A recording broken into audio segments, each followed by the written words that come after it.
and welcome to round 7 of the DDF Racer YouTube channel Hotlap Challenge Championship. Things are starting to draw to a close now with only this and one more round left in the championship. If you're new here, then you better check out this playlist to get yourself up to speed pretty quickly because there's only 2 weeks left to get some times on the board. Every week I pick a new car track combination in RACEROOM, and this week's combo is the Audi TT RS VLN car at the Autodrom Most circuit, a relatively unknown gem in the Czech Republic. The Audi is, of course, a front-wheel drive car, so we'll need a completely different driving style than usual, and with only 1 hour for me to set a time, it'll be interesting to see how quickly I can adapt to it. I'll put a link to the leaderboards, the championship standings, and my RACEROOM profile in the video description below, because if you want to register your lap time in the championship, you need to add me as a friend in RACEROOM Racing Experience. Alright then, time for me to go and get stuck in.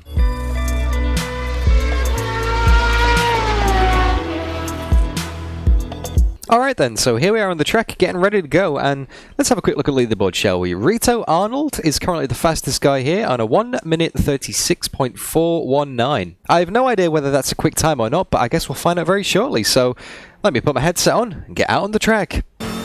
Okay, so here we go, the clock is now ticking and we're going to start our first lap here at Autodrom Most. This is a circuit that I'm vaguely familiar with. I've done a few laps around here, but I wouldn't say I'm overly familiar with it, so I'm just going to take it very, very carefully here on the first lap, just to get my bearings. And immediately I can feel those front-wheel drive characteristics kicking in. It seems like there's quite a lot of traction control on this car, so when I'm trying to accelerate, the car wants to spin the wheels and go straight. Oh, wow, okay. I forgot that corner was there. Well, that's a good start. Remember to brake for that one next lap round, Dan. But yeah, like I was saying, I think there's a lot of traction control on this car. It seems to bog down a lot out of the corners that I've gone through so far. So I might have to tone that down a little bit. You can assign a button in the menu to control traction control up and down. It's not really playing with the car setup too much. I know a few of you guys have commented and saying that, you know, it's always best to run with stock setup, and I try and do that for as long as possible. But I know that not everybody really understands the setup and can do that, so I'll try and limit that as much as possible. Oh wow, the car really does like to bog down acceleration if you've not got the line right. Let's try and get a lap on the board this time, Dan. I remembered to brake for it that time. Yay! Very twisty first section here. The car feels incredibly slow. I'm sure it's not. But you can see it bogging down a lot on the exit then. I was flat on the throttle, just didn't steer, so that is traction control kicking in big time. I control that with a dial on my Logitech G29 wheel, so I'm going to just give that a little tweak now.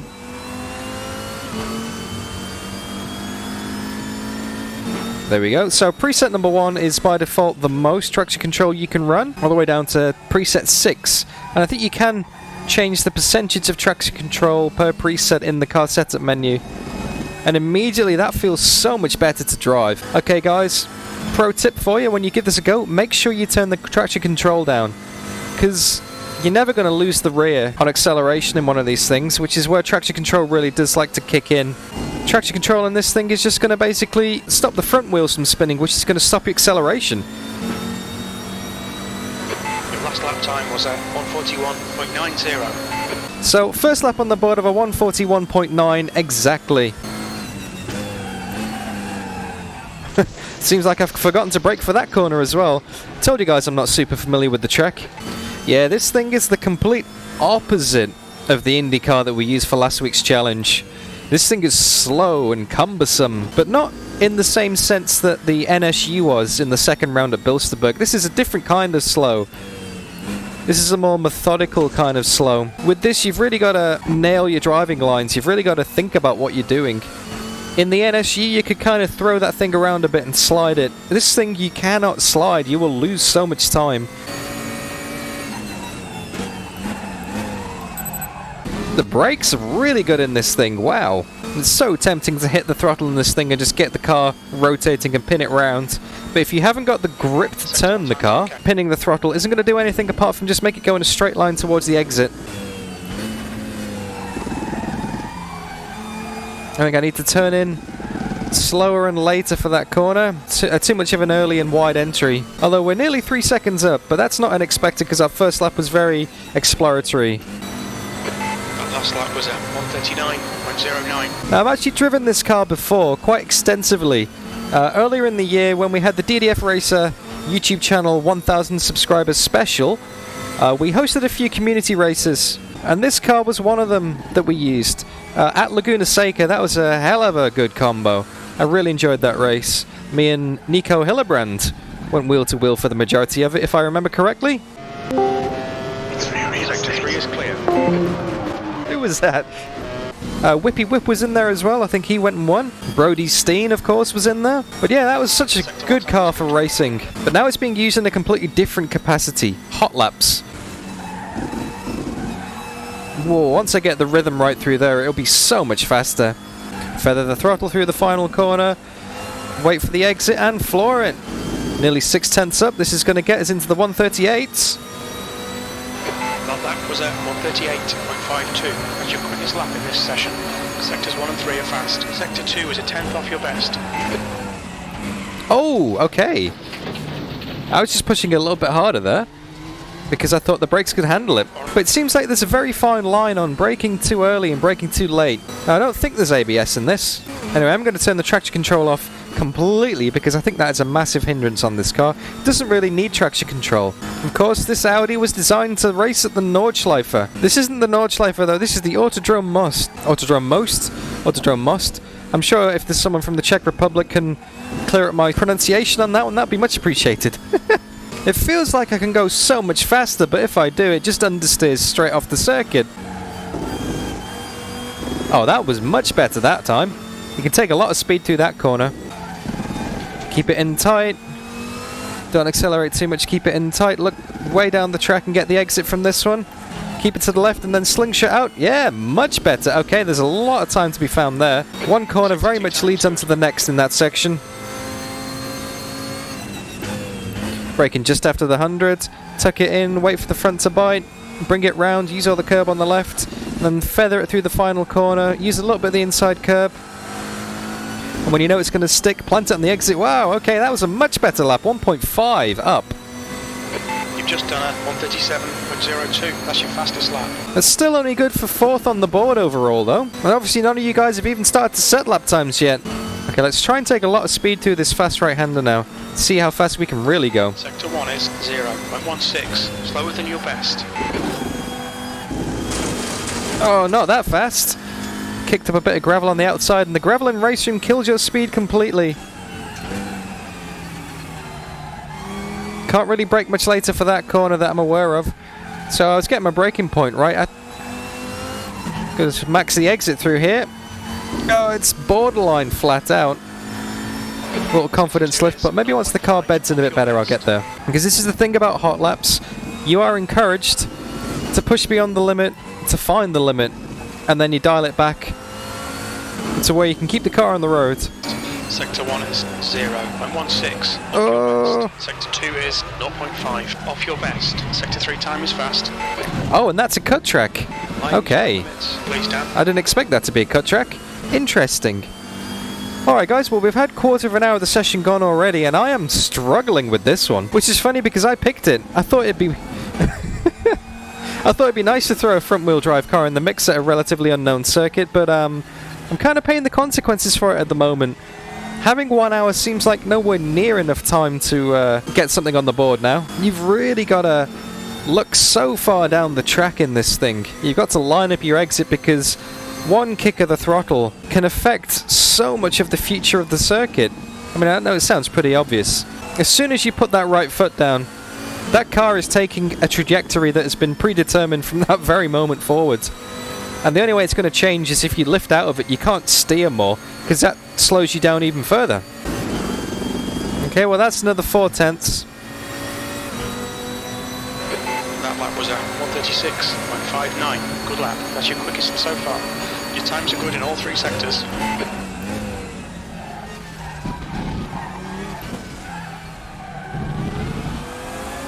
You've really got to compromise the first apex to get the second one right and get the run, because you get a lot more speed that way through that first chicane. Very clumsy chicane though. Seems like a lot of these corners are designed to really make you think about it. You've got to think about the ultimate lap time, not just nailing every single corner, which is what a good circuit should do, really. You shouldn't just be able to floor it through every corner. Using the inside curb there to help turn the car a little bit, but it's not faster. Oh, it's just thousandths slower. That lap was a 136.60. You're less than a tenth off your best. You definitely want to brake in a straight line in this thing, because as soon as you start turning the wheel, it takes away from the braking capacity of those massively overloaded front tyres. And when you're accelerating, you want to try and get as much steering lock out of the steering wheel as possible, so you have more front tyres for accelerating. That's one of the good things about front wheel drive, is it really forces you to think. You can't just race on instinct, you know, you've really got to think about your inputs in the car. It's really good for learning how much of an impact your inputs have on your overall lap time. It's a great learning car. I think it's safe to say it's harder to control rear wheel drive, but harder to be fast in front wheel drive. That was a 136.44. That's your quickest lap in this session. We've improved our lap time to a 36.4. Second on the overall leaderboard so far, though. Let's see if we can get any more time on that. Oh, a bit too wide. We're a tenth down. Oh, marginally faster. No, we're not. We lost it again. Oh, no, we've got it back. There's another tenth. What kind of time we got? You've just done a 136.30. That's your best lap in the session. There we go, 136.295. We're now at the top of the leaderboard. Let's see how much more time we can get. I don't doubt for a second that when you aliens turn up that are watching this video right now, you're going to be going a lot faster than this, because I feel like I'm nowhere near close to extracting the maximum from the car. Nowhere near close. In the proper hands, I think this car could get several seconds faster. Oh, too wide again. Okay, I think I'm going to take this opportunity with 25... What? 25 minutes gone already? Where the hell's that gone? Alright, time to come back to the pits and do some setup changes, because I'm not quite happy with the handling of the car. I think there's a lot more time in it yet. Anyway, back to the pits. Okay, back out on track, and what I've done is I've stiffened up the suspension all round a little bit by like 1 or 2 clicks, so spring rate has gone up by 1 click on every single corner of the car, and I've also removed some rear wing and increased the brake pressure, because I feel like it's very safe, stable under braking, so I'm going to try and push that aspect a bit more. Oh, that feels a lot better, 1/4 of a second up already. The car does seem to want to rotate a bit easier now, but it's not quite as fast. That lap time was 136.37.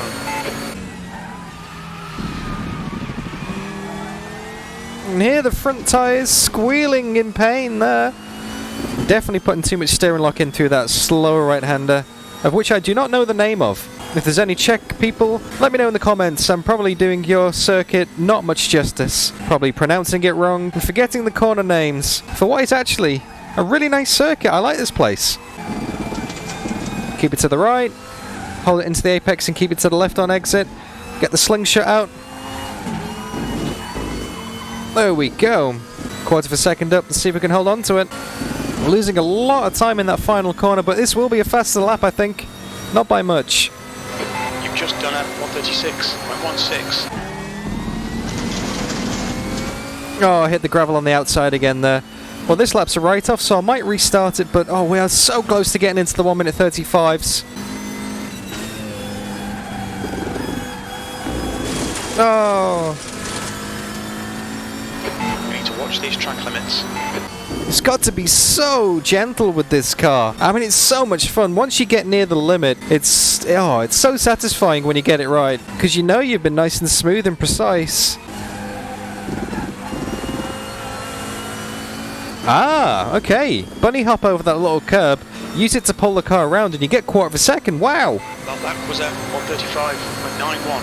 Okay, I'm starting to realise these inside curbs, you can use them to pull you around the corner. You definitely want to use those inside curbs. Wow, okay. That's where the time is. Mount the curb, boys. But you got to do it right, though, because if you only get half on it, it pushes the car wide. You've got to get all the way over the curb. I've just realised this might actually be one of the most perfect combinations for doing hot laps, because you're never going to spin it. You're never going to really lose control of the car. It's a very safe car to drive, very stable car. You're never going to lose the rear under braking. You're never going to spin under acceleration, you're just going to pound in lap after lap after lap. So it's all about refining that technique. And when you do finally put that good lap together, you know it's because you've improved as a driver, not because you've just lucked out by being braver on an apex than you ever have been before, or just fluking a corner, you know? It's because you've nailed that apex. You can't force this car to go fast. This car will do what it wants to do. It's all about being nice and compliant with it and understanding the way the weight is transferring, not overloading those front tyres who have to do the turning, the accelerating, the braking. All of the grip in this car comes from the front tyres, and you have to think, what am I doing to those poor little things? Of course, the rear tyres in this Audi are just there for moral support, guys. Let's not leave them out. Big shout out to the rear tyres, the unsung heroes of the Audi TT RS VLN. If I can nail the first sector, I might be able to find another 3/10 or so, but I'm starting to get to that stage now in the Hotlap session where it's very difficult to improve. Hopefully I don't leave it to the last lap, because I never go faster on the last lap, you know that. Get the car turned, we dropped a little bit, but we are going to be faster. Excellent. That lap was at 1:35.72. That's your quickest lap. Alright, so with only 15 minutes, well, under 15 minutes left to go now, there's only a quarter of the session remaining. I'm going to come back to the pits, see what I can tweak on the car to maybe get a little bit more speed out of it, and see if I can get into the 1:35.5s. Okay then, so I've increased the front anti-roll bar by 1 click, and increased the fast bump and fast rebound on all corners by a couple of clicks, to try and get some more responsiveness out of the car. Okay, so we're a 10th down. You've just done a 1:35.84. I feel like I can brake a little bit later now. These suspension changes are helping with the braking distances, so I'll be a bit more adventurous on the brakes. I'm still using my old references. Ah, we're a 10th down again. Still slightly better than last lap though. That last lap was at 1:35.82. You're now 0.10 off your best. Losing too much time through the first part of the chicane and killing our exit speed. Need to turn in earlier for that left-hander. I'm losing some time there, which is then compromising my exit, meaning I'm having to lift out of it. I feel like the car just doesn't want to turn in that corner. That slow right-hander, but it's not slow enough to go down to second, so it kind of just awkwardly sits there in third gear. That's good. I can make up a 1/10 of a second in that corner with that line. Missed that apex completely. Run wide, which compromises us for the entry into the final corner. Hop it over the curb. Get the car turned. Oh, it's even faster. We're half a 10th down now. Less than half a 10th. Wow, okay. That was at 1:35.76. You're less than a 10th off your best. Let's see if we can put all that advice to good use, guys. Let's see if we can practice what we preach, eh? Oh, too wide. That was going faster as well. Well, just over 5 minutes to go. Let's finish this lap and see if we can improve. 1:35.5 is on the cards. If I can nail the perfect lap, I can get 1:35.5, no problem. I reckon Dennis will be in the 1:34s for sure. And I reckon a lot of the OzNZ guys will do good at this challenge as well, because they love their front-wheel drive TCRs. This will be right up their street. Brody will be all over this car, I'm sure. I think I'm just trying too hard now. I think I'm overdriving the car. He says as he goes and improves on his best time. We've got 3 minutes and 14 seconds left. That was at 1:35.67. Good lap. That's your quickest today. Sector 2 and 3 are pretty good. Sector 1 is a 10th off your best. Oh, overcooked into turn 1. The lap is not over though. The lap is not over. We were pretty scruffy through sector 1 last time round. We may get 2 laps, may get 3. Let's have a look. That's a bit better. Oh, so wide. So close to hitting the gravel then. We're going even faster. No, we're not.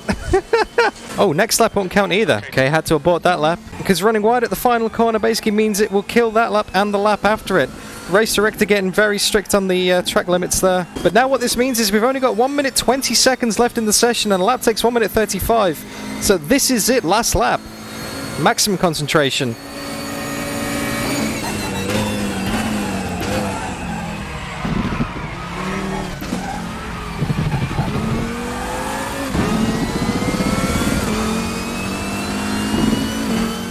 Can we do it?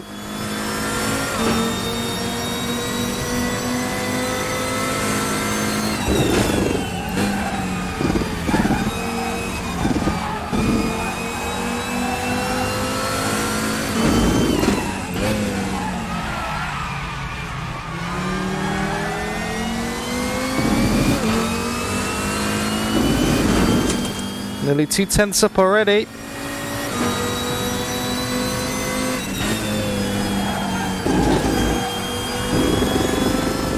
That's about as wide as you want to go through there.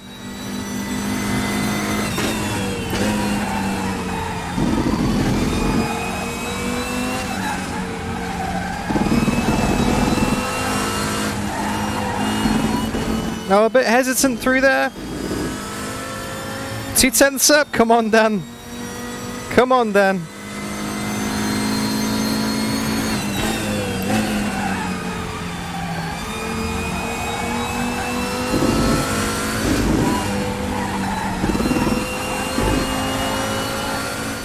Oh, it's going to be a bit faster, but not as fast as we could go. Here we go. The lap time was at 1:35.57. And for the first time on a DDF Racer YouTube channel Hotlap Challenge Championship, I set my fastest lap in the last lap of the hour. Oh, there we go, guys. Nothing like a nail biter. I feel like I could keep on driving this car and keep on driving this car, this Audi TT RS VLN, and I could get faster, but I don't think I could get much faster than that. Maybe a few tenths. 34s would be well out of reach. I feel like I'm kind of maximizing most of the track here. There's a few corners which are still a bit sketchy, but I'm sure that once you guys get a crack at this, I'm going to be watching your laps as well, and I'll find out where I can make up a heap of time, and I would love another go, but sadly I can't have another go. I have got 1 hour, and that's it. Now it's your turn. See if you can go and beat my time of a 1:35.566. Best of luck to you. And like I said at the start of the video, you need to add me as a friend in RACEROOM to register your time in the championship if you haven't done that already. There's a link to my RACEROOM profile in the video description. There is also a link in the video description to the championship standings spreadsheet. So go and check that out and see where you rack up against everybody else. All the points from the previous 6 rounds, this round, and then the final round next week. And obviously don't forget to subscribe to the channel so then you don't miss a single challenge in the future. And once the challenges are over, then I'll be doing something else, I'm sure. I might host a race with the top 30 from the championship, we'll see. Anyway guys, hope you enjoyed the video, and if you did, don't forget to leave it a like, share your thoughts in the comments, and yeah, like I said, subscribe to see more. All the best in the DDF Racer Hotlap Challenge. You can do it, guys. Come on, you can get 1:34. I know you can.